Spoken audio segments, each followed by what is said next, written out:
স্বপ্নগুলো যখন চোখের সামনে একটু, একটু করে বাস্তবায়িত হয়, তখন কিন্তু সত্যি একটা অন্যরকম আনন্দ হয়। কারণ এই যে স্বপ্নগুলো কিন্তু এগুলো আমার মধ্যে মানে খুব ছোটবেলা থেকেই ছিল। যে এই যে গাছ, পশু-পাখি এগুলো যেন অন্যরকম একটা মানে আকর্ষণ আমার কাছে।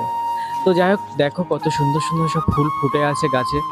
এখানে রয়েছে এটা হচ্ছে জলপাই গাছ। তো অনেক ফুল হয়েছে জলপাই গাছে, এখন জানি না ফল হবে কিনা।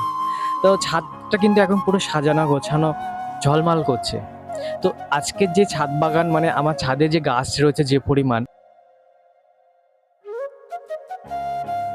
তো এগুলো কিন্তু অনেক পরিশ্রমের ফল। এগুলো কিন্তু ১-২ দিনই হয়নি।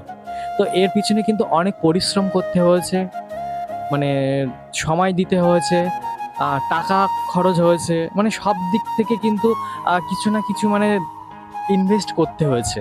তারপরে কিন্তু এত সুন্দর ফল পাওয়া গেছে। তো যাই হোক, শখের কাছে মানে এগুলো কিছুই না। পরিশ্রম